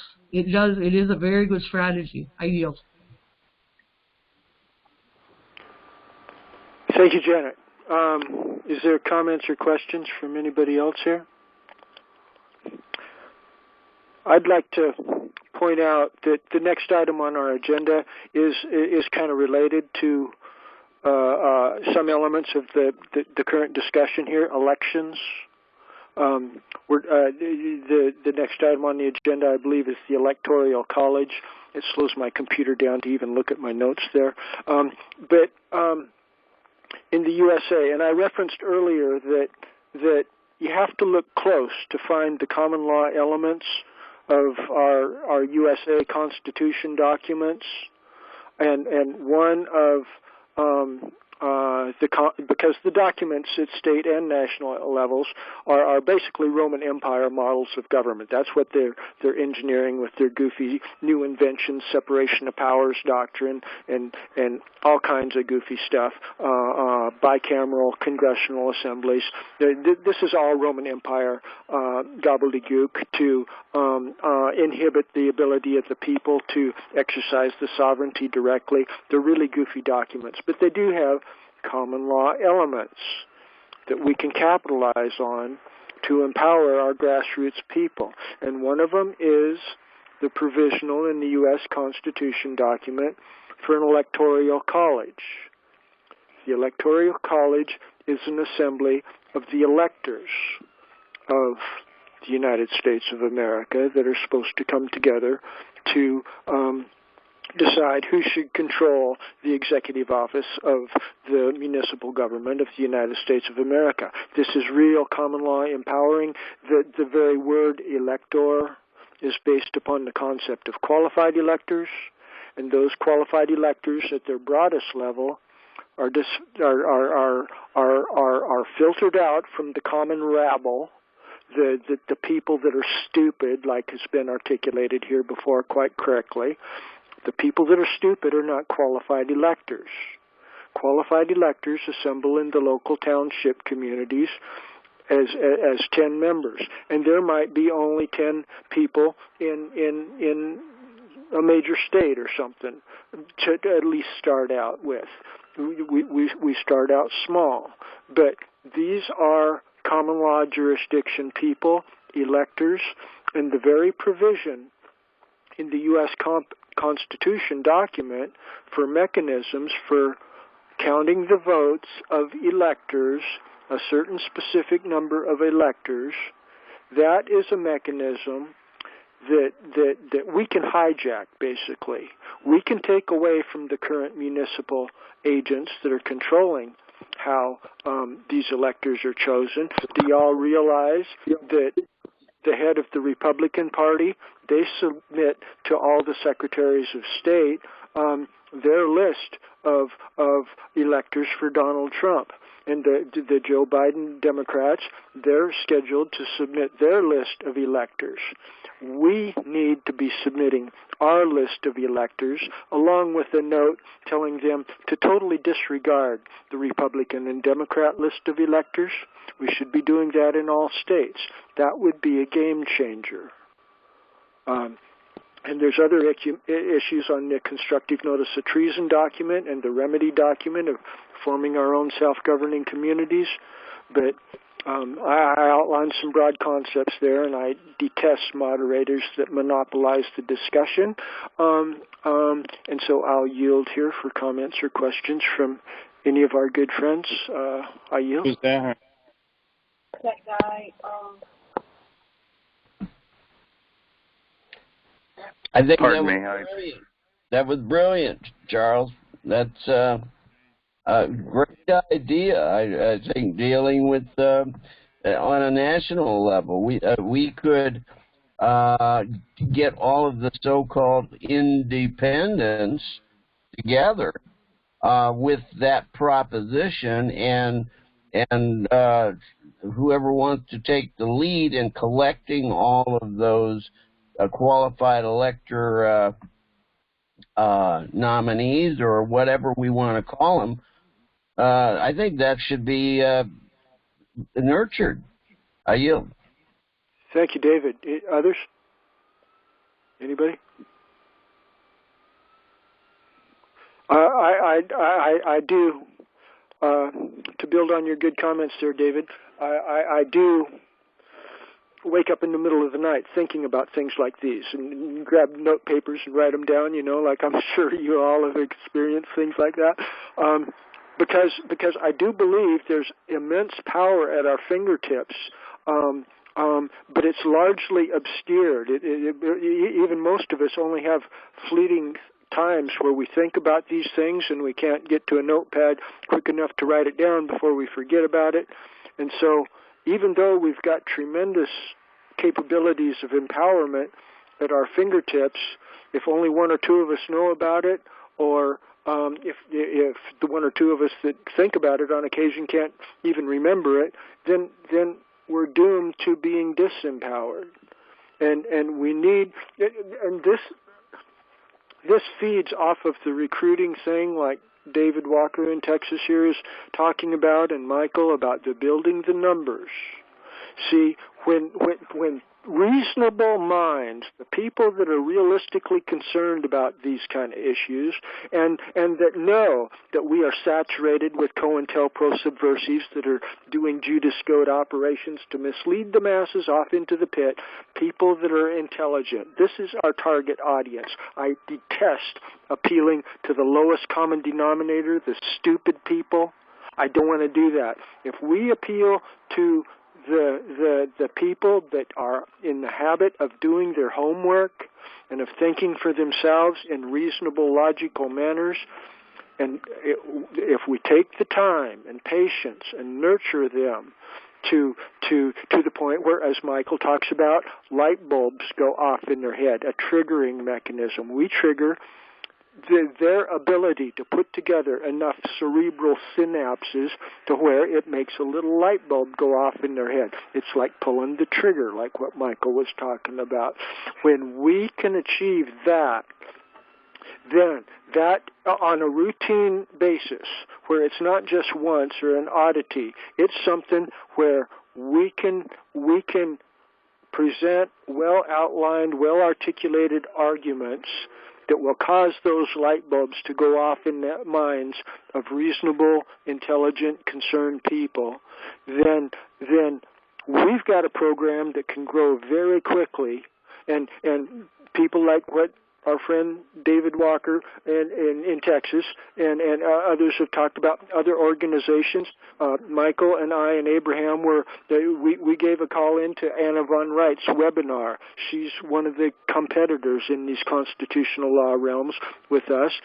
She calls it a webinar because it's basically her talking and a little master of ceremonies girl there that's working with her that is reading questions from a chat window. And so we've got people that are control freaks that are not organic community consensus builders. And it's of critical importance that our community move forward with what we are capable of developing consensus around. And then other groups like the People's Group that David Walker talked about here, or Anna von Wright's group, once we start getting a righteous, a good, a solid, a well-thought-out process moving forward, then the other people that they don't have any insights as to how to actually comply with constitutional provisions in empowering manners. They're a bunch of goofballs. And we have been blessed with the precious insights as to how to streamline the profound changes that we are seeking here. And they will eventually jump on our bandwagon. It certainly would be good if David or others are inclined to reach out to these people and to present some of our documents to them. That's good, noble, righteous, qualified elector work. Yes, and it does deserve credit. But I, as one of the central organizers of this effort, and I dare suggest others that are capable of assuming leadership position, like for the super states that we've outlined here, that we should keep our eye on the ball, on our process here, and hopefully down the line, after we get a few more numbers and after our documents start getting distributed more widely and come across the desk of some of these organizations, then hopefully they will embrace us and they will maybe ask us to tweak our program a little bit so that we're compromising with them in some areas where we can do so without compromising our principles. We can throw them a few bones here and there, but if they will merge with us in a common agenda. But we don't want to invoice too much of our precious limited time and energy in chasing them, because we're saturated with COINTELPRO subversives that do efforts similar to ours and frequently sound very good, but as soon as you start investing time and energy with them, it frequently turns out that you're wasting your precious limited time and energy, because frequently a lot of the leaders of these good-sounding groups, they're just not going to budge. They're here to serve an agenda of distraction. They're not concerned about really saving the common people from tyranny and despotism. So I wanted to articulate that. I should yield and ask for comments or questions or constructive criticism here. I yield. Anybody? Well, this is David from Texas. I just kind of had a little vision. What attracted me to this group was, the Republican and Democrat, and I'm speaking just in the United States, is totally, it's the same cabal. And so here comes, and it's fresh, and that's probably what was attractive as well. You got the Green Parties and you got the Libertarians, but this was fresh. Let's figure out a way to continue to build this. The young lady that talked about an alternate, almost an alternate universe, and let's build this alternate, and then, possibly infiltrate, if you will, a few individuals get in to, maybe a third party type situation where it gains some traction and starts, and at the same time, there's this parallel universe that's being built. Our work continues every day, and we keep moving forward, and then, God willing, the time to merge. Charles, let me ask you this. I know what, you mentioned earlier about, a little bit of compromise and possibly, without sacrificing principles, possibly merging, and that's my word. I don't know if you use the word merge, but, when would that happen? When let's say either us or them gain some more influence to a point where we're able to affect the masses? At what point, timing-wise? I'm not asking for a specific timeline, but let's say that little scenario did play out. They get so far down the road. Let's hypothetically say that they've gained some in the current system, and they've gained some leverage and are in some positions of influence, and then get to a certain point, and then there is almost a bridge, a group of human bridge that is able to say, hey, look, here's this, let's implement this, get back to common law, and implement it. What kind of timing, what would that look like? I yield. Thank you, David.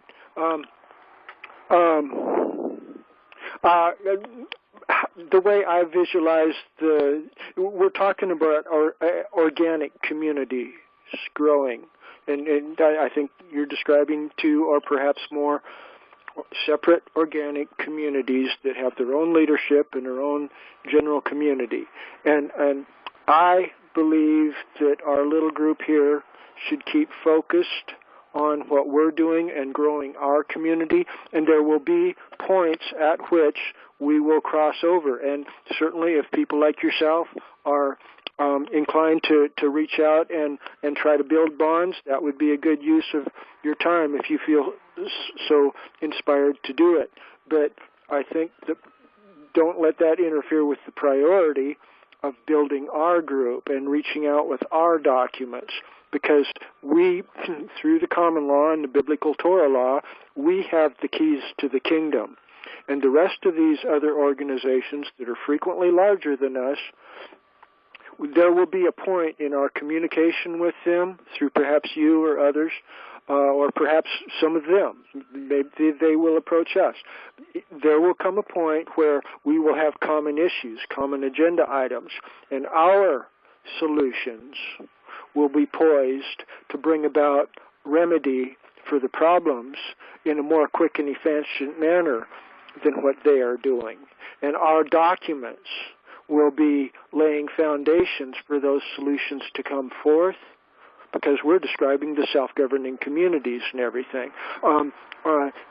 So I believe the organic process here is for us to keep growing our own collective consciousness and community, and be alert and aware for when other groups are having overlap with us and is seemingly inclined to join with us, and certainly taking every opportunity to do that, so long as we're not compromising our principles and our own efficient mechanisms of growing.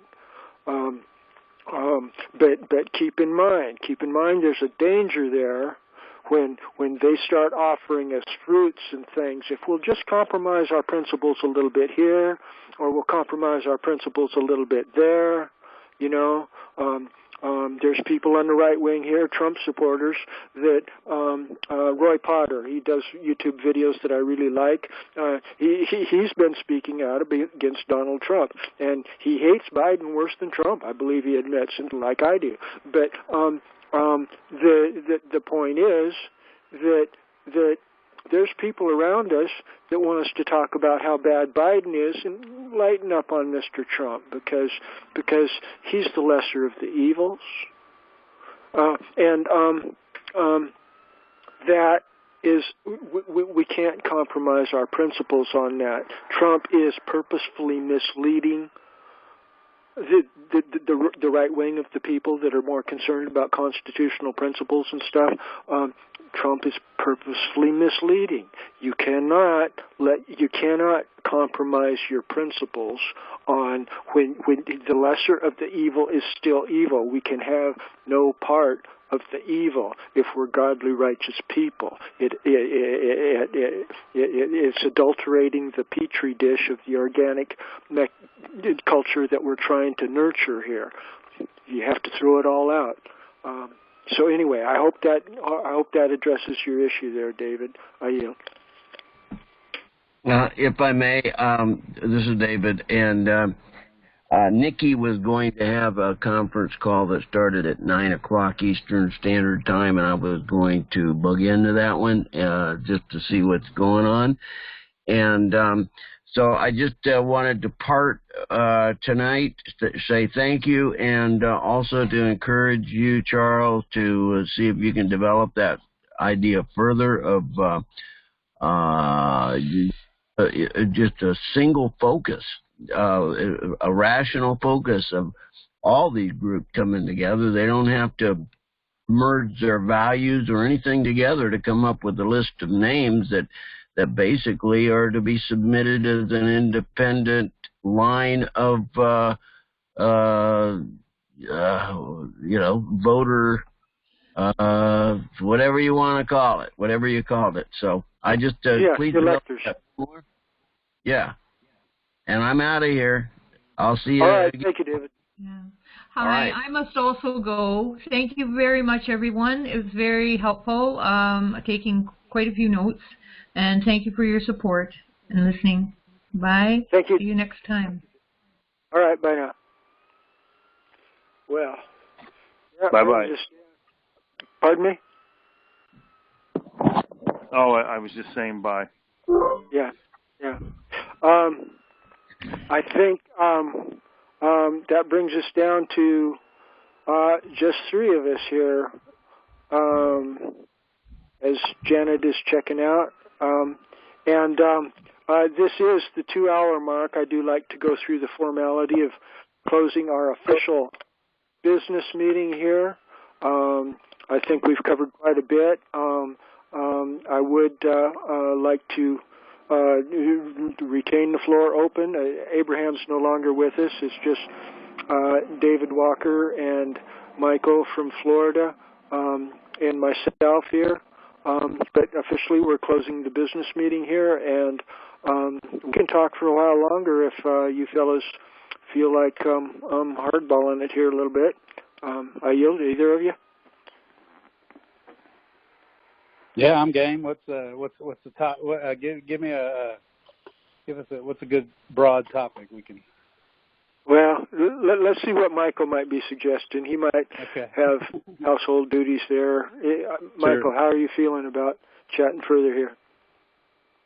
Yeah, I can be on here just for a little bit. I do have a live YouTube channel I want to watch at 9 o'clock.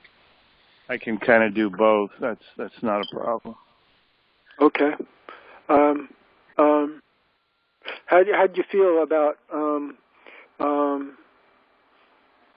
I do like to think we were touching on traction points here, where there's general issues about organizing at the grassroots level that are obviously important to you. Did any of my rantings related to that, or any of the other comments from anybody else, cause you to rethink your positioning on any of these related issues here, Michael? Well, I'm kind of stuck on the thought of our founders. You know, it pushes me back to remind myself of the day they lived and how they did what they did. It had never been achieved in history until our country did it. So I'm forced to look at the situation and circumstances that made that happen. First of all, the people back then were a very religious people and a very moral people. And John Adams did say, our Constitution was made only for a moral and religious people, and it is inadequate to the government of any other. That's what he said. And that's a very true fact. You can't make bad people be good. You can't make stupid people be smart. You know, it's something that you learn over a period of time. So we're dealing with two liabilities right out of the chute. We have critical masses that are ignorant, and we have a very immoral populace. Yeah. So we've got two negatives right off the bat, and it's an uphill battle. But with God, all things are possible. Yes. That's the state of Ohio's motto, actually. Today, if you were to try to make a motto of that nature, it would be ruled unconstitutional or illegal. Well, another issue, undercurrent that both of you pick up on, Ruth Bader Ginsburg is now off of the Supreme Court. You're talking about ungodly people there, you know, non-Christians. I do kind of think she might fall within that category. And so this is really throwing a wild card in the whole. It's adding the chips on the table for this election, because that it's not only about the presidency, but now it's also about replacing a judicial officer on the Supreme Court of the municipal government of the USA.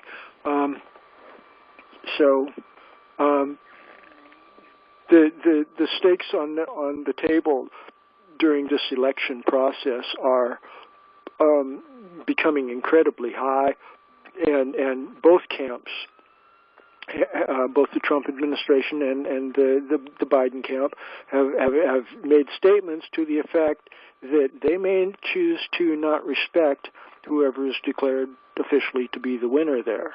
And at that point, this election could cause a total meltdown. There's a number of reasons why this election could turn into a meltdown. And if you step back and look at the broader picture the coronavirus thing is merely a mask, I believe, for the fact that they've hyperinflated this economy to the breaking point, and now they're trying to foreclose on the whole nation, and the coronavirus thing is just an excuse for corporate takeover of the whole nation. And so they're under, it's not really a health care issue that this coronavirus declaration is about. It's an economics issue. It's about who gets to control the economic resources of the nation. And they were on the precipice. Everything was going down. The stock market was going down until this coronavirus emergency was declared. Then the stock market started bouncing back up. So we've got a lot of powerful undercurrents to focus on here. And I'm losing my train of thought. I should yield here. Well, I agree with you, Charles. You're dead on. And I feel that they are bringing this thing all the way. I mean, this is it. America is no more. She's not coming back as we've known it. They're bringing it down. That's why I feel a sense of urgency to build critical mass. We've got the foundation. We've got the cornerstone. We've got it there. It never went away. It just got rediscovered. The work that you and your team have done, I mean, look, it's here. That is, I mean, this thing's coming down, and that's why I'm not trying to put a date on it. Don't misunderstand me here. But I think, we got to get behind these levers or be ready to go, because they're bringing it down. They're bringing it down.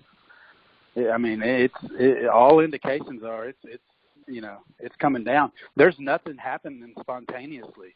Now, I'm not going to go so far as to say that they took out Ginsburg or that she died 3 months ago, but I'll tell you that every single thing at this point in the game is scripted down to the most minute detail. We stay in the shadows. We're off script. We're being led by higher power, and when, not if, and that's the $1 million or the $1 billion or the $1 trillion question. When this thing comes down, we've got to be able, because when Michael was just talking earlier about our founding fathers, and I've toyed around with this, for the last few years. There was a bloody revolution that had to come to pass in order for them to implement their new system of government. It was bloody, and it was a break. And I don't think anybody on this call, we as God-fearing, peaceful people don't want that to come. Yeah. And who wants to go, but I'll tell you, 5 years ago, I thought, man, we got to rally everybody.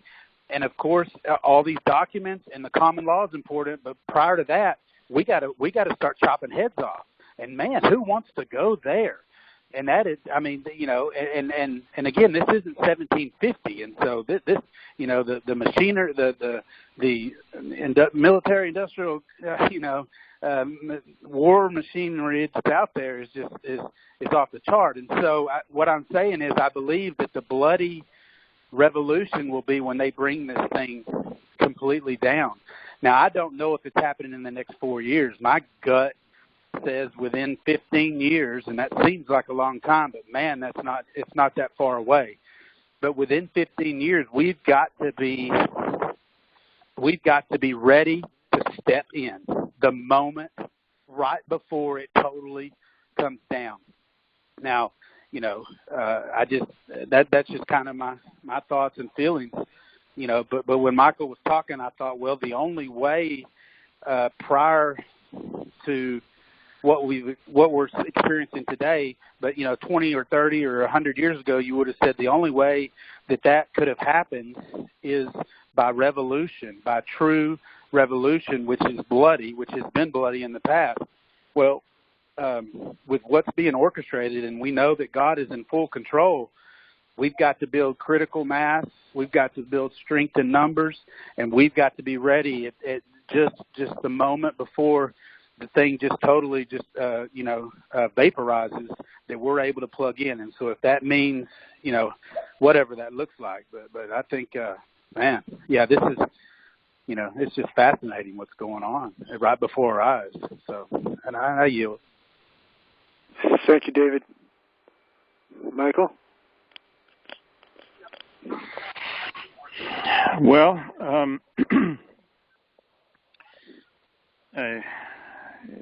I just think that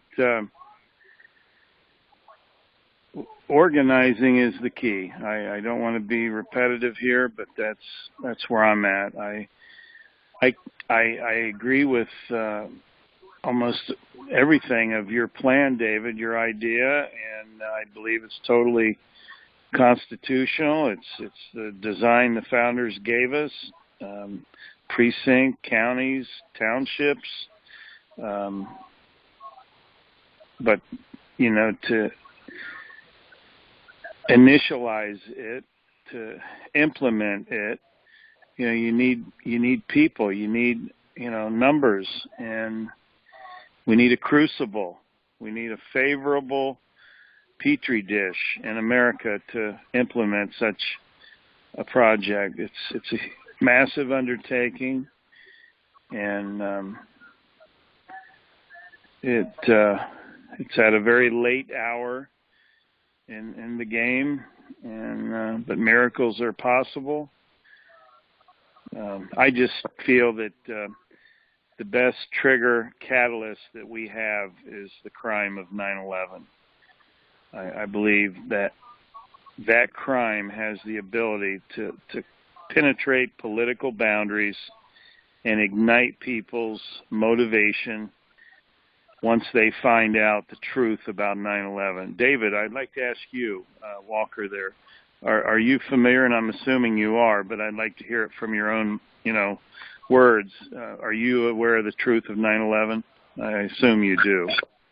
Yes, sir, without a doubt, and I would agree with you.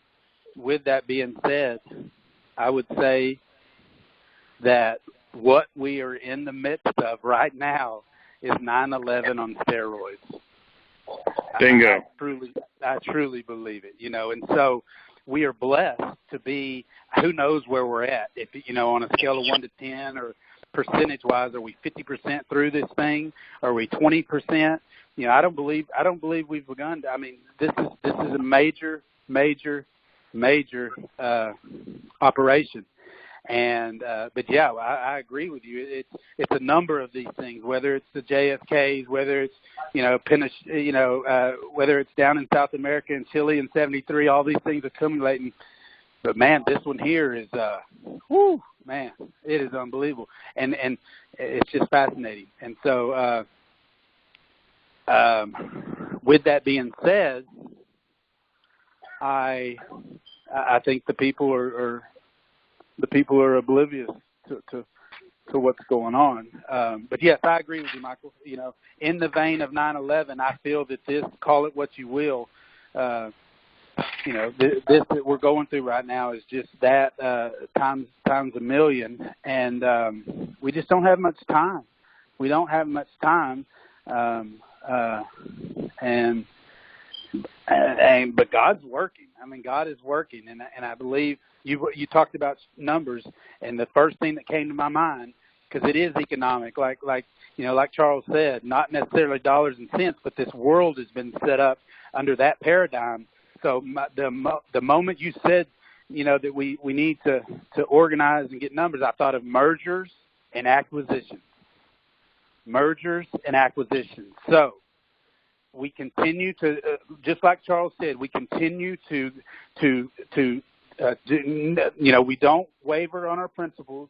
We continue to move down the road with documents, with structure, with cornerstone, with foundation. Again, don't misunderstand me here. It's been a ton of sweat and work, but nothing's been created out of thin air. We've just rediscovered what has been buried on purpose and lost. So it has come to the surface. We've been blessed to grab it, and mergers and acquisitions. So we've got to begin to build critical mass in numbers. And the only thing, you know, that I can pray for is that when this thing comes down, we have touched every soul on the face of this planet, so that they'll have no alternative but to jump on board. Because you know, a guy told me a long time ago, there's only a few really, really bad, evil people in this world. The thing is, they move around a lot, and they're fast. And in 2020, they've got every bell and whistle and technology available. So we've got the numbers, we've got the people, and we just and so what are we waiting on? Well, I think we're waiting on the final hammer to drop. And again, when does it happen? That's anybody's guess. But man, I can't speak for you two gentlemen, but you'd have to be callous and asleep to not feel what's coming. And so we've got to be poised and ready. And what I heard tonight, you know, there's not a person on this call tonight that has anything to say about the direction of the documents and of the common law and getting back to and the way this thing's set up. It feels to me that where we're all kind of where our opportunity is building critical mass, and that's why there's got to be some merging and some, and I think it's smart to merge to get to before this hammer drops. And so, yeah, that's kind of my 2 cents. But to answer your question, yeah, 9/11 huge, but nothing like what's going on here. So, I yield. Yeah, I think finding common ground, common denominator, is the key to the unification. And I can't think of a better common denominator than the current tragedy of COVID, scamdemic. And it might be 19 years ago, but the second would be the crime of 9/11. And then, of course, a third is the Fed, which is the engine of all tyranny, the Federal Reserve. The love of money is the root of all evil, Jesus said. So, anyways, I think we've had a good substantive meeting, and I'm going to have to depart right now and join this Zoom call. Hope to hear you on the next one, David. You gave a nice input tonight. Yeah, this was refreshing. I appreciate it. I was a little late, but I'll be on here more often, and I'm real excited about what you guys got going on. So great stuff. Fantastic. Well, Charles, I'm going to have to run, so it was nice being on with you guys, and we'll talk again soon, I'm sure. Yes. Thank you, Michael. Thank you, David. I'm going to go ahead. Have a great night, gentlemen. Good night to you both.